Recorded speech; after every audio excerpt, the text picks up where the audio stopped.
S, வீடு, schools, hotels, store room இங்கெல்லாம் partition wall கட்டணும்னாலும் இப்போ பில்டிங் போனஸோட first choice Renocon Rapid Wall Panels.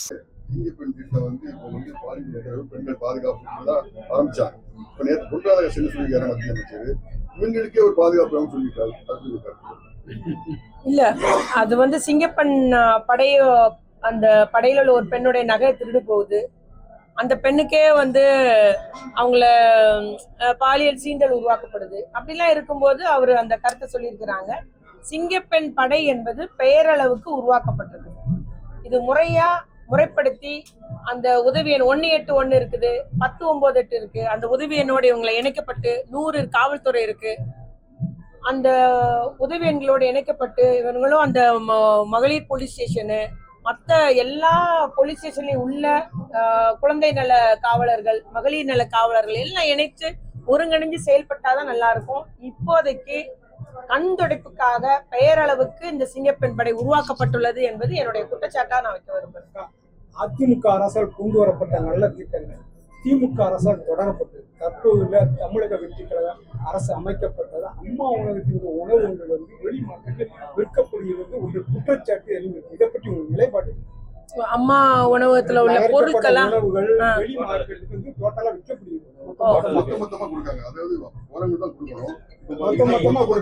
இதை பற்றி ஒரு நிலைப்பாடு. இல்ல இது வருத்தத்துக்குரிய ஒரு செய்தி. நீங்க சொல்ற இந்த செய்தி அம்மா உணவகத்தில் உள்ள உணவுகள் அப்படியே வெளி மார்க்கெட்டில் விற்பனை செய்யப்படுகின்றது ரொம்ப கவலைக்குரிய செய்தி. அது தேவை உள்ள ஒரு ஏழை எளிய மக்களுக்காக அந்த அம்மா உணவகம் அநேகமா பாத்தீங்கன்னா ஆஸ்பத்திரிக்கு பக்கத்துல ஒரு பொது நம்ம மக்கள் கூடுகிற இடத்து பக்கத்துலதான் இருக்கு. பஸ் ஸ்டாண்டு பக்கத்துலதான் இருக்கும். வெளியூர்ல இருந்து ஈஸியா அங்க போய் ஒரு பசியோட இருக்கிறவங்க பசியாறுவது தான் அந்த அம்மா உணவகம். இந்த அம்மா உணவகத்தை நம்முடைய தளபதியார் ஆட்சியிலையும் நம்ம நிர்வகிச்சுட்டு தான் இருந்தோம். ஆனா இப்போ இது பொது வெளி மார்க்கெட்ல அந்த உணவு விற்கப்படுகின்றது வன்மையா கண்டிக்கத்தக்கது. அது உடனடியா அந்த அரசு தலையிட்ட நிறுத்தணும். இங்க கொடுக்கப்படுகிற உணவு ஏழை எளிய மக்கள் நலனுக்காக மட்டுமே அதை கொடுக்க வேண்டும் என்பது திராவிட முன்னேற்ற கழகத்தினுடைய கோரிக்கை. திமுக அரசு கடந்த 5 ஆண்டு கால ஆட்சியில வருவாயை பெருக்காமல் கடன் சுமையை மட்டுமே அதிகமா வச்சுட்டு வெள்ளை அறிக்கையில அதாவது தனிநபர் கடனும் அதிக அளவு கடந்த 5 ஆண்டுகளுக்கு முன்னாடி 67,000 இப்போ 1,28,800 குற்றச்சாட்டு. இப்போ அந்த கிட்டத்தட்ட ஒரு மாதத்துக்கு மேல உள்ள இந்த ஆட்சியில நடவடிக்கையை பார்த்தேன்னா மரபுகள் கிடையாது, சட்டங்களை மதிக்கிறது கிடையாது. என்ன இந்த துறையில என்ன துறையோட செயல்பாடு என்னன்னு தெரியாது. அந்தந்த துறை அமைச்சரை விட மத்தவங்க தான் துறையை பத்தி பேசுறாங்க. அவனுக்கு தெரிஞ்சு அவன் பேசிட்டு போயிட்டு இருக்கான். இப்படி ஒரு நகைச்சுவைக்குரிய ஒரு ஆட்சி நடைபெறுகிறது. இன்னும் அவங்க எல்லாம் கத்துக்கிட்டு வரட்டும் தான் நம்ம வெயிட் பண்றோம். ஆனா இந்த மாதிரி நேற்று அறிக்கப்பட்ட அந்த வெள்ளை அறிக்கை பத்தி எங்களுடைய அண்ணா தங்கம் தென்னரசன் சொன்னதான் நான் சொல்றேன். அது வெள்ளை அறிக்கையில வெற்று அறிக்கை. சும்மா மக்கள்கிட்ட ஏன் சொன்னதெல்லாம் செய்யலன்னு கேட்பாங்கன்றதுக்காக ஒரு வெற்று அறிக்கையை கொடுத்துருக்காங்க அப்படின்றத உண்மை. அதுல ஒண்ணுமே இல்லை. நம்மளுடைய கடந்த பட்ஜெட் போர்டு முன்னால நிதி நிலைமை பத்தி ஒரு விரிவான அறிக்கை சட்டசபையில தாக்கல் செஞ்சாங்க நம்முடைய முதலமைச்சர். அப்புறம் எதுக்கு இப்ப வெள்ளை அறிக்கை? அதே தான் இதுலயும் சொல்லியிருக்காங்க. ஒண்ணும் இல்ல, அது அதிகாரி பேட்டியிலே சொன்னார், நீங்களாம் கேட்டிருப்பீங்க. ஒன்றிய அரசினுடைய அனுமதி வாங்கிதான் தமிழ்நாடு அரசு கடன் வாங்கியிருக்கு. யாருனாலும் அதை வாங்கிதான் செய்ய முடியும் அப்படின்னு சொல்லும்போது எல்லாமே சரியா சட்டத்துக்கு உட்பட்டு வழிமுறைக்கு உட்பட்டு தான் இந்த நம்முடைய தளபதியார் அரசு செயல்பட்டது. நீங்க வருமானத்துக்கு வழி இல்லைன்னு சொல்றாங்க. எவ்வளவு மின் உற்பத்தி நிறுவனம் நம்ம கொண்டு வந்தோம். அது எண்ணில் அடங்காது, கணக்கில் அடங்காது சொல்லலாம். அவ்வளவு சூரிய உற்பத்தி, மின் உற்பத்தி, காற்றாலை உற்பத்தி எல்லாம் அதிக அளவு நம்ம வருவாய் பெருக்கப்பட்டது. அந்த மின் உற்பத்தி பெருக்கப்பட்டதுன்னு தான் உண்மை. அதனால இவங்க இன்னும் கத்துக்கிட்டு பேச சொல்லுங்க. அவங்க இன்னுமே துறையை அரசு நிர்வாகத்தை கத்துக்கிட்டதுக்கு அப்புறம் வெளியே பேசினாங்கன்னா ஓரளவுக்கு நம்ம நம்ப முடியும். இது எல்லாமே வெற்று அறிக்கை, வெள்ளை அறிக்கை, வெற்று அறிக்கை. அதான் உண்மை. இப்ப என்னாச்சுன்னு கேட்பாங்களே மக்கள். நீங்க வாக்குறுதி சொன்னீங்களே 2,500 தரேன், நீங்களே 6 சிலிண்டர் தரேன்னு கேட்பாங்க இல்லையா? அதுக்காக அந்த வெள்ளை அறிக்கை. இதுதான் நிதி நிலைமை. இதே நிதி நிலைமை எப்படி இருக்குன்றது அவரு பிரச்சாரத்தப்போ அவரு முதலமைச்சர் என்ன சொன்னார்? மாண்பு முதலமைச்சர், நாங்க ரகசியம் வச்சிருக்கோம், எங்களுக்கு தெரியும், செய்வோம்னு சொன்னார்ல. அந்த ரகசியம் என்ன? இப்ப அதை செயல்படுத்துங்க. அதனால அன்னைக்கு ஒரு பேச்சு, இன்னைக்கு ஒரு பேச்சுன்னா அது முழுக்க அது நம்முடைய மாண்பு முதலமைச்சர் தான் சார். தேர்தலுக்கு முன்பு பிரச்சாரத்தப்போ ஒரு பேச்சு, இப்போ ஒரு பேச்சு. அதனால நிச்சயமா இது வெள்ளை அறிக்கைன்றது மக்களை ஏமாத்துறதுக்காக போற அறிக்கை தான். எந்த ஒரு கேள்வியும் கேட்க கூடாது. இப்ப நம்ம பாலியல் குற்றச்சாட்டு தொடர்ந்து வரும்போது ஒரு அறிக்கை கொடுக்குறாரு, 50,000 தான் அவங்களுக்கு தள்ளுபடி கடன். இப்ப ஒரு நாளைக்கு ஒரு 12 குற்றச்சாட்டு பாலியல் குற்றச்சாட்டு நடந்திருக்கு அப்படின்னு சொல்றாங்க, 75,000 தரேன்றாரு.